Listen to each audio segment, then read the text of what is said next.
is from Kate.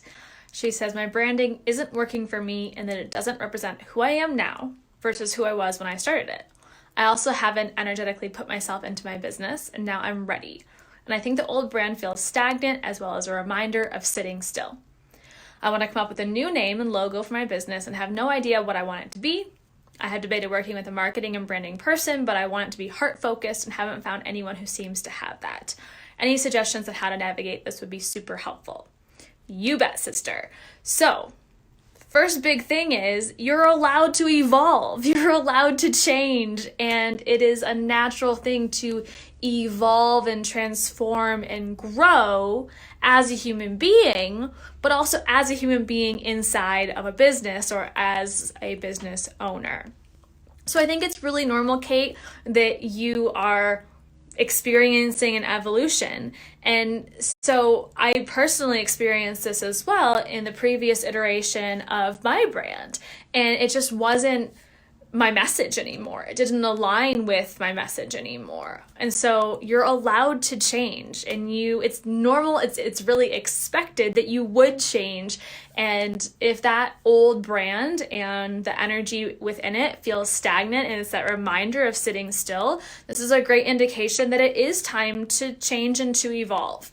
However, my personal advice and opinion would be not to focus so much on the new logo, because I feel like when we focus on the external images and look of our brand, it is bypassing what's more important, which is the internal energy of your brand. So yeah, that might eventually be something that you want to do as far as getting a new logo and picking new brand colors and finding the name that embodies the energy of your brand.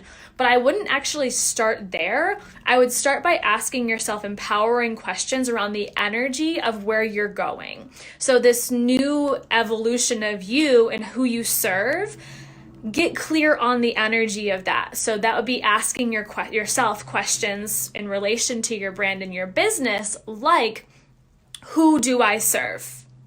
What are their main pain points or challenges?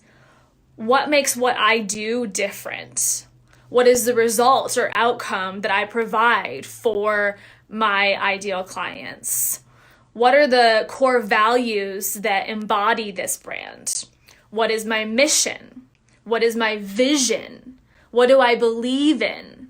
What are the pillars that I discuss and that I talk about, I educate on, I inspire on inside of this brand? And then once you have the answers to those questions, and then I would start to pick out some of the main points and main keywords, put those onto a page to figure out what is the name of this new business, if it's not just your name.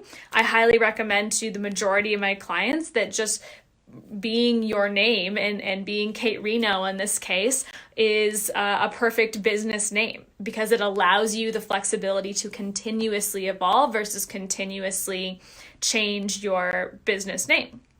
So there's that option. Otherwise, I would look at the answers to those questions, and then I would start to excavate out of those answers in the energy of your brand. That's also known as your inner branding.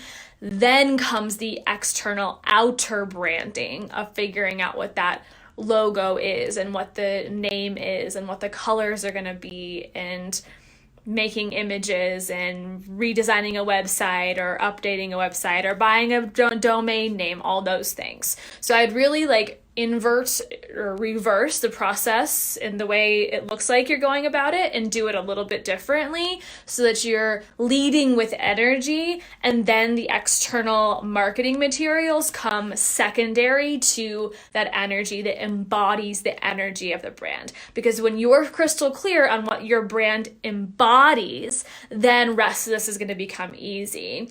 And as far as working with somebody, you never know, once you're super clear on what you want, then that person might magically show up at your doorstep.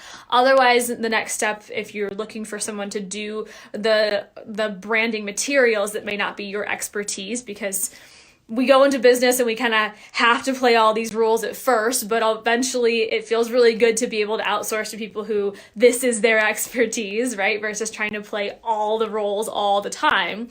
And in that case, I'd go into like a Facebook group that is specifically for female business owners and just put like a call to action in there, a pitch, an open accepting of applications, essentially, that says like, hey, I need a logo created, and who here does that and does it in a heart-centered way, and give them all the answers to the questions that I just recommended to you to answer. And when they have all that information, then they're going to be able to easily pick up on what that energy is that you want to put into a logo, put into a brand. And I think that's going to really make the process a lot easier for you. So again, it's super natural to evolve and to change. And instead of feeling any sort of like stagnation or resistance around the change, embrace the change and allow yourself to really step into this next level of who you are and who you serve and how you want to show up into the world, and bless that old version of your brand and your business for what it did do for you, and thank it. And then let it go as you step into the next level of what you're meant to do on this earth and this planet. Cool? All right. Thanks for listening.